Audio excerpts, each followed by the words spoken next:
Om Swastiastu. Halo pemirsa Bali TV, apa kabar Anda? Senang sekali kembali saya Ais Susanti Putrianindia dapat menjumpai Anda dalam program acara Mahadewi, Pesona Perempuan Indonesia. Dan hari ini pemirsa Bali TV kita akan membahas seputar anak dan juga perempuan yang juga hari ini dibawakan atau kita bersama seorang narasumber. Beliau adalah seorang dokter spesialis anak dan langsung kita sapa beliau. Beliau adalah Dr. Gary Adianto, SPA. Halo dokter. Halo, terima kasih dokter sudah bergabung bersama kita di acara Mahadewi Pesona Perempuan Indonesia. Iya dokter, sebagai seorang dokter spesialis anak dan banyak menjumpai kasus-kasus yang ada selama ini ya dokter, khususnya di Bali sendiri.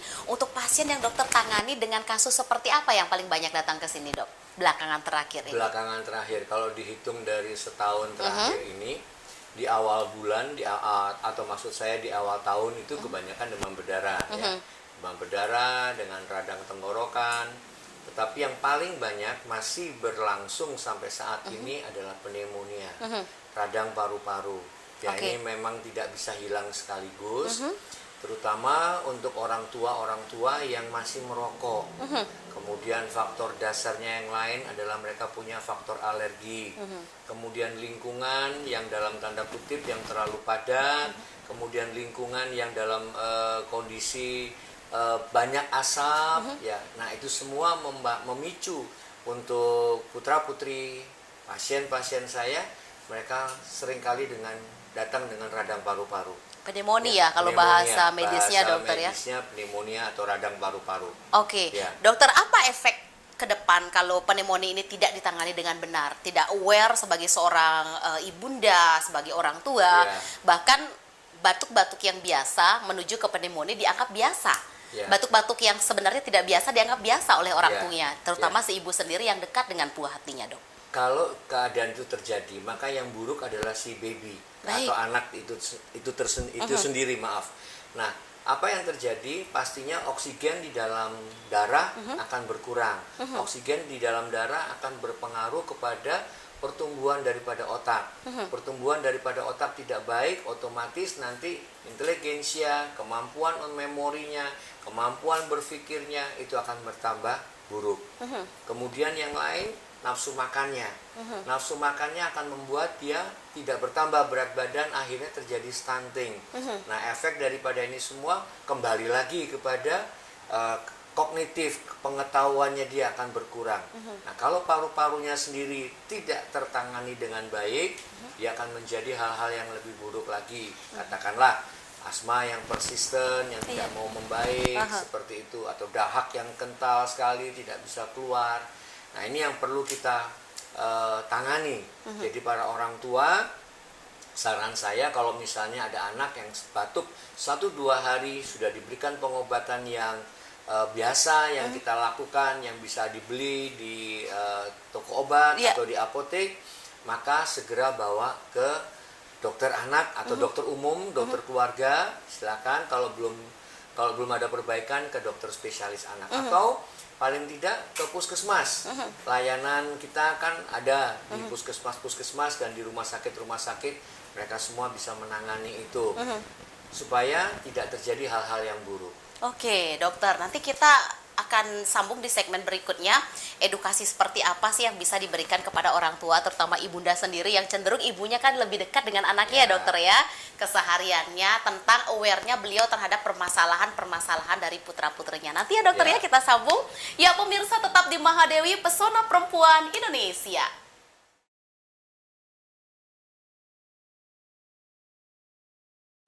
Ya pemirsa Bali TV, masih di Mahadewi Pesona Perempuan Indonesia. Permasalahan anak dan juga bagaimana orang tua aware terhadap permasalahan anak tersebut. Kita kembali ke dokter Gary sebagai spesialis anak. Dokter, kadang-kadang orang tua atau ibu sendiri yang cenderung dekat dengan buah hatinya, edukasi apa yang bisa diberikan yang menganggap sebuah permasalahan pada anak itu terkesan, wah nggak apa-apa nih, nggak apa-apa, besok aja sembuh. Tetapi tiba-tiba terjadi pneumonia, harus kecil-kecil sudah di ronsen, harus diterapi, bahkan cenderung dirawat inap. Seperti apa dokter edukasi yang bisa diberikan untuk orang tua, terutama sang ibu sendiri?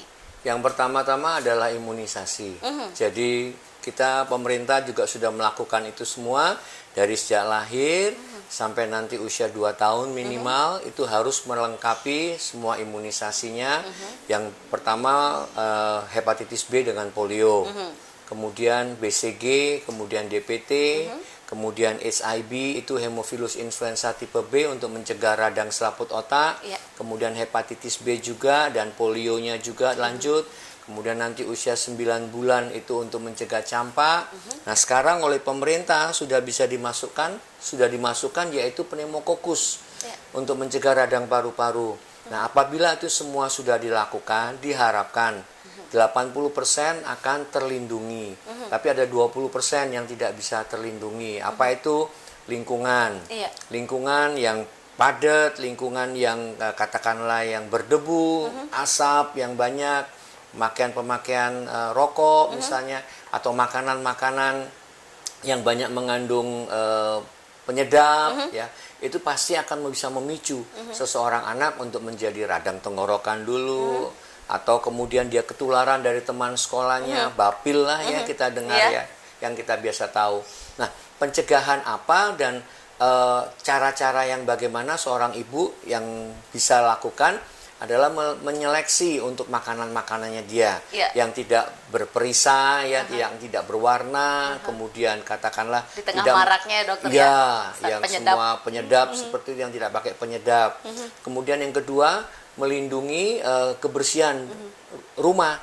Ya, entahkah dengan menyapu, dengan mengepel, kemudian menghindari asap rokok, menghindari obatnya anti nyamuk bakar ya, kemudian menghindari juga obat nyamuk yang dikatakan dalam tanda kutip aman buat manusia. Logikanya saja buat kami, kalau nyamuknya saja mati, kira-kira sel-sel amankah buat manusia begitu ya, Dok? Sel-sel paru-paru, sel-sel di dalam tubuh anak kita aman atau tidak ya. Walaupun di sana dikatakan aman untuk manusia ya, dan tidak selektif kan seperti itu. Nah, ini pendapat saya. Tentunya hal-hal yang seperti ini kita harus waspadai, kita harus bisa cegah. Dan yang terpenting lagi buat mereka adalah makanan yang sehat. Ya, kalau dulu kan istilahnya 4 sehat 5 sempurna, tapi kan sekarang semua jadi gizi seimbang. Iya, benar. Ada karbohidratnya, ada proteinnya, ada lemaknya, ada mineral, ada sayur mayurnya, ada vitaminnya, seperti itu. Nah, dilakukan dengan seimbang. Jadi anak-anak harus juga mengkonsumsi sayur mayur dan buah-buahan dari sejak usia 6 bulan. Nah, ini penting sekali untuk mempunyai zat pengganti atau sel pengganti di dalam tubuhnya. Ya, itu kira-kira. Ini edukasi sekali loh pemirsa Bali TV, terutama untuk ibu-ibu di luar sana ya dokter ya, di tengah maraknya junk food, serba praktis zaman sekarang, higienis dan sehat itu lebih penting lagi pemirsa Bali TV. Dan dokter, murah. Iya, dan murah. Murah, dapatnya banyak dan gak ribet ya dokter ya. Kalau sakit pasti mahal ya. Iya, benar sekali. Lebih baik preventif ya dok ya, pencegahan. Nah dokter, selama menjalani profesi dokter sebagai seorang dokter spesialis anak, suka duka apa yang dokter alami, dan boleh nggak dokter kita minta cerita sedikit dari dokter hal yang teramat menarik yang tidak terlupakan selama ini dengan para pasien-pasien dokter, pengalaman menarik ya, boleh dong dibagikan dokter untuk pemirsa Bali TV, silahkan. Sukanya banyak, apalagi sebagai spesialis anak, ketemu anak-anak terus, dan berjiwa muda terus ya dok. Berjiwa muda terus ya. Kemudian kalau melihat duka ya paling tengah malam ya ditelepon ya. Oh, harus siap dokter 24 lagi tidur, jam, lagi istirahat, yang seperti itu. Kesan waktu itu ya, ketika tidak lagi tugas, ketika lagi pergi dengan anak-anak, tiba-tiba ada hal-hal yang emergensi, sehingga harus merelakan anak-anak tidak bepergian. Anak-anak ditinggal misalnya, pernah ditinggal, pernah juga tidak jadi atau batal bepergian gara-gara hal yang emergensi. Nah, itu jadi itu yang dalam tanda kutip dukanya ya. Tapi kebanyakannya sih suka ya, ketemu banyak orang dengan anak-anak dengan celotehnya yang seperti itu, walaupun mereka nangis tapi lucu. Iya, banyak sukanya. Luar biasa ya dokter ya. Jadi promosi ini ya, siapa yang mau jadi spesialis anak ya. Menyenangkan dokter ya. Dokter, pengalaman menarik dokter yang tidak terlupakan dari sekian banyak dokter pernah mengalami hal-hal sebagai seorang dokter umum dulu ya dokter, lalu ke dokter spesialis. Satu saja dok di antara semua pengalaman menarik dokter. Waktu saya tugas di Atambua, Wow, itu buat hati terenyuh, hati menangis. di Atambua. Di Baik. Atambua. Itu paling jauh dokter tugas dok. Saya kan tugas pertama di Kalimantan Barat. Baik. Ya, kemudian ya yang keduanya di Atambua. Oh, keliling Ya. Indonesia dok. Nah, Ya. keadaan masyarakat di sana dalam tanda kutip waktu tahun 2002 pada waktu itu mereka masih keterbelakangan ya. Jadi ada satu adat di sana yaitu setiap ibu yang habis melahirkan bersama dengan bayinya dia harus diasap. Jadi di bawahnya itu dikasih arang, dikasih asap dan dikatakan bahwa untuk mengusir roh jahat. Iya. Padahal maaf kata ini adalah seorang ibu yang berjuang 9 bulan untuk mengandung anak dan ya. melahirkannya dan anaknya juga baru lahir harus kondisi seperti itu dan itu benar-benar membuat saya mendapatkan kesan. Kalau saya pada waktu saya sudah jadi spesialis anak, kalau bukan kebetulan saya jadi spesialis anak karena melihat yang seperti itu. Jadi saya memberikan edukasi buat masyarakat di sana untuk mereka tidak lagi melakukan seperti itu. Jadi mendatangi dengan kepala desa, kepala dusun, tetua di sana untuk mengingatkan bahwa bukan itu. Mereka sudah baik-baik, mereka sudah berjuang. Tidak ada roh jahat di situ ya. Tidak ada roh jahat. Jadi jangan lakukan seperti itu karena kematian bayi pada waktu itu cukup tinggi. Tapi itu dulu 2002. Nah, saya sudah lama tidak pernah ke sana lagi. Saya harap tidak tidak terjadi lagi hal-hal yang seperti itu. Itu yang membuat saya terenyuh, membuat saya menangis melihat kondisi masyarakat kita. Jadi memang perlu banyak dokter. Iya dokter. Waktu ke Atambua itu dokter masih Tugas dokter umum? sebagai pegawai negeri sipil. Berarti dokter umum pas itu? Enggak, sudah spesialis. Sudah spesialis anak. Dokter memutuskan menjadi spesialis anak apakah karena... Sama, kayak saya di Kalimantan Barat, tahun 1989. Iya. Sudah lahir belum? Sudah dong. Saya mikir dulu saya tahun berapa lahir. Tiba-tiba berjiwa muda saya dong. 989, saya di sana, saya di Kalimantan Barat, dan saya juga menemukan hal yang sama. Baik. Jadi anak-anak di sana dengan malaria cerebral, jadi kejang karena malaria, dan kemudian gizi buruk, kemudian TBC, kemudian radang otak, gizi buruk pada waktu itu. Yang sekarang tentunya sudah tidak ada lagi ya. Saya harap seperti itu. Baik dokter. Nampaknya masyarakat sangat banyak sekali memerlukan seorang dokter spesialis anak seperti dokter Gary ini ya dokter ya. Semuanya sekarang udah bagus. Iya, sangat edukatif, muda edukasi sekarang, yang kita bisa berikan kepada masyarakat untuk tetap bisa menjaga para generasi bangsa kita ya dokter ya. Ya pemirsa, menarik sekali perbincangan kita dengan dokter Gary spesialis anak dan kita akan kembali sesaat lagi tetap di Mahadewi Pesona Perempuan Indonesia.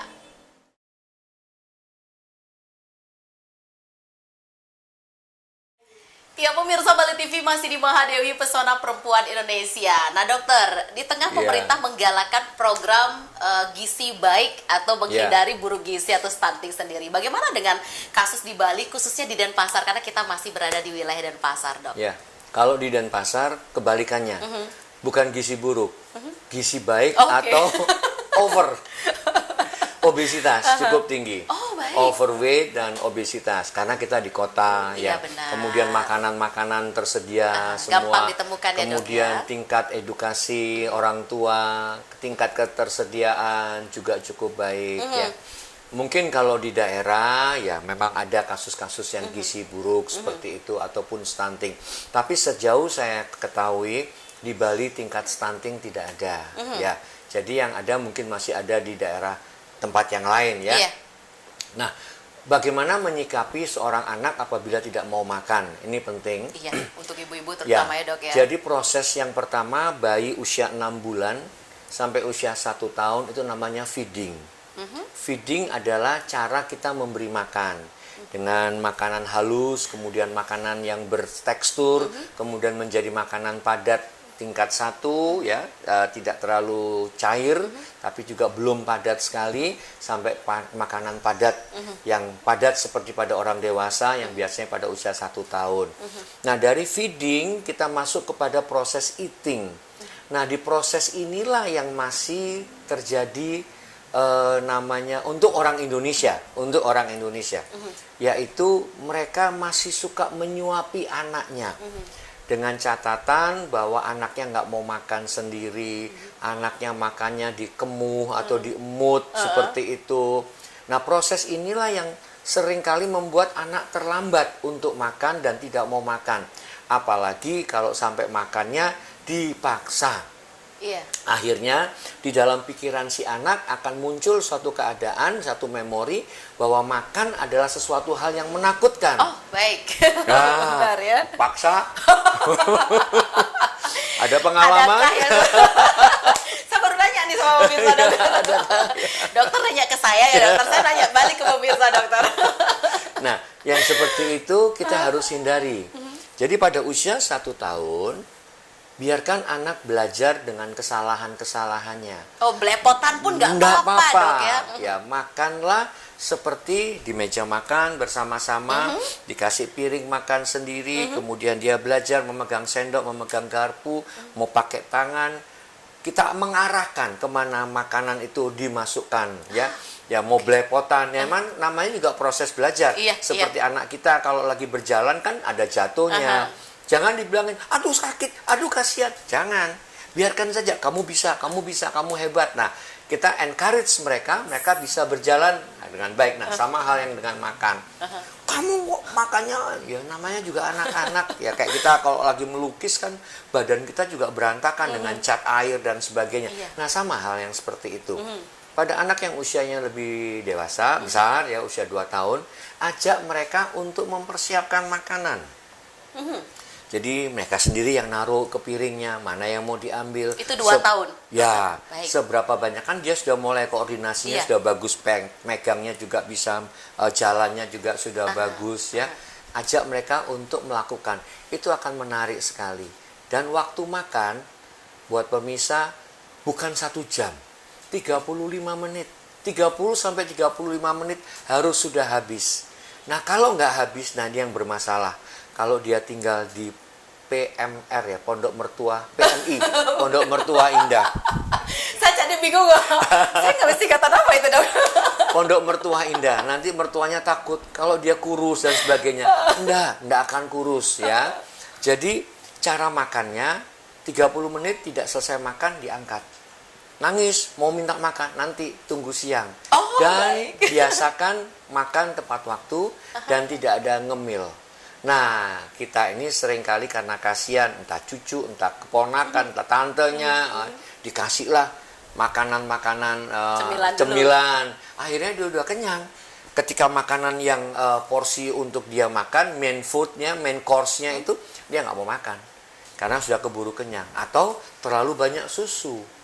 Dikasih susu. Ada yang sampai 1 bulan itu 800 kaleng, 800 itu 5 biji. Ya, jadi bisa bayangkan itu ya. Itu gaji sebulan ya dok ya. Nah, itu hal-hal yang seperti itu. Iya. Jadi para mertua, buat kakek, nenek, opa, oma ya, biarkan keluarga menyiapkan sendiri untuk anak-anaknya. Dan kita boleh mengamati, kita mengingatkan, tapi tidak ikut ambil bagian. Nah, sering kali juga orang tua yang bekerja, pengennya mau cepet, akhirnya disuapin, yang penting makan, dikasihlah yang junk food, apalah sosis dan sebagainya, seperti itu. Nah, itu yang tidak baik. Biarkan dia dengan makanannya, dengan tempat makanannya, dia belajar untuk makan sendiri. Di daycare, bisa juga diberikan seperti itu. Di daycare itu tentunya ada perawat-perawat, ada pengasuh yang di sana. Nah, biarkan juga mereka untuk mempersiapkan. Dan mereka bisa mengajari anak untuk mandiri. Seringkali di daycare dia mandiri sekali. Begitu sampai rumah, manjanya minta ampun. Karena ketemu ya itu tadi orang-orang ya mereka nggak mau anaknya kelihatan sakit dan sebagainya. Iya, wah edukasi sekali untuk pemirsa Bali TV ya, bukan hanya untuk perempuan Indonesia tetapi juga untuk ayahandanya, Ya. kakek neneknya juga yang dominan. Ini terlalu sayang cucu ya nampaknya dokter ya. Ya. Dokter, dengan sebegini luar biasanya profesi seorang dokter anak, bahkan dokter kerap kali, bukan satu kali dua kali saya yakin, meninggalkan acara-acara penting keluarga untuk prioritas kebutuhan pasien dokter sendiri. Apakah buah hati dokter, putri-putri dokter juga terinspirasi untuk menjadi seorang dokter sama seperti perjalanan seorang dokter Gary Adianto SPA? Yang lucu anak pertama, anak pertama itu pengen jadi dokter. Oh, baik. Saya bawalah dia setelah tamat SMA, saya bawa dia ke tempat praktek untuk membantu saya untuk melihat bagaimana seorang dokter terhadap pasien, terhadap anak-anak, karena dia pengen untuk menjadi seorang dokter anak. Tetapi apa yang terjadi ketika saya melakukan imunisasi, bayi yang lucu, yang menurut dia montok, lucu, baik gitu ya, diimunisasi, nangis, anak saya yang nomor 1 ikutan nangis. Akhirnya dia nggak mau jadi dokter anak, dia nggak mau jadi dokter, dia ambil psikologi. Dan dia senang dengan anak-anak, dia ambil psikologi anak berkebutuhan khusus. Baik. Ya, jadi untuk anak-anak yang Anak-anak dalam tanda different ya, dokter? ya, yang different, yang berkebutuhan khusus itulah dia ambil. Nah, dia meneruskan, sekarang dia masuk di edukasi. Di edukasi untuk membuat kurikulum para anak-anak yang berkebutuhan khusus, ya. Nah, yang kedua, baru dia mau jadi dokter spesialis anak. Kan ada dia mau jadi dokter umum ya, dia mau jadi dokter oleh karena melihat kakaknya tidak jadi dokter. Jadi dia mau menyenangkan hati saya. Ada yang gitu, dok? Ada yang begitu ya. Padahal dia tidak mau jadi dokter tadinya. Tapi memang struggle ya, untuk jadi dokter harus berjuang. Benar. Ya. Terus yang nomor 3, dia nggak mau jadi dokter, dia ngambil psikologi karena melihat adanya anak-anak yang berkebutuhan khusus. Oh, masih berhubungan dengan Ya, anak ya, dok, ya, semua. ya, jadi ya melihat papanya Role mungkin model ya. ayahanda ya, dokter ya. Lihat itu, jadi dia seneng lihat anak-anak, kalau ada anak yang berkebutuhan khusus, dia karena dia di gereja, dia ngajar juga untuk anak-anak, melihat anak-anak yang hiperaktif, yang defisit fokus seperti itu. Nah, dia ada di sana. Nah, dia senang untuk mengerjakan itu. Dan dia sekarang sedang menyelesaikan itu ya, untuk skripsinya. Baik, Ya. dokter. Nah, dokter, nanti akan kembali kita di segmen yang terakhir di Mahadewi, dokter. Kita ingin tahu seperti apa sih seorang dokter Gary Adianto untuk menenangkan pasien anak-anak ketika baru buka pintu, halo, gitu. Ekspresinya terhadap seorang dokter anak bagaimana? Sesaat lagi tetap di Mahadewi, Pesona Perempuan Indonesia.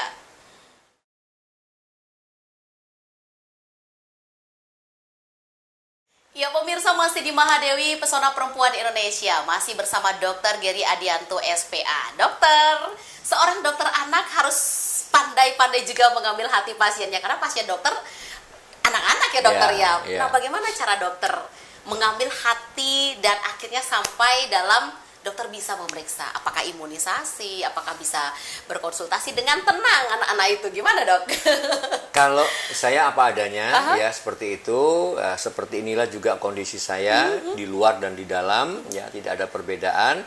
Nah, ketika kita berhadapan dengan anak-anak, yang pasti passion kita dulu, yang pasti love kita dulu kepada anak itu.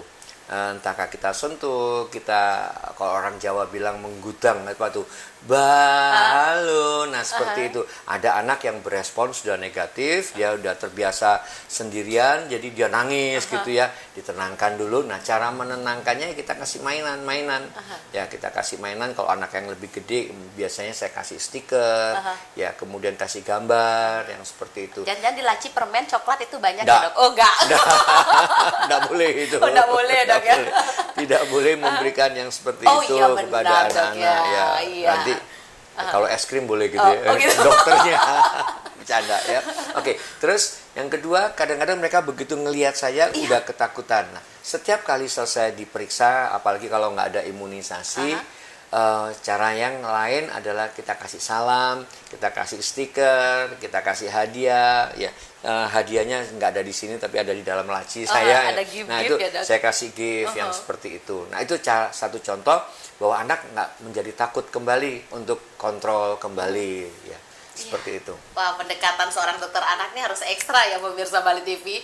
Dokter, menyenangkan sekali dokter, perbincang kita hangat sekali, namun sayang sekali waktu kita terbatas. Apa tips yang bisa disampaikan untuk pemirsa Bali TV di program Mahadewi hari ini? Silahkan dokter. Baik, para pemirsa, senang sekali bisa memberikan edukasi buat semua pemirsa Bali TV, dan pesan saya untuk anak-anak, selesaikan imunisasi sampai usia 2 tahun, dan jangan lupa ada booster, ada imunisasi tambahan, dan kemudian sampai usia 5 tahun itu menyelesaikan DPT dan campak pada usia 5 tahun. Itu adalah imunisasi.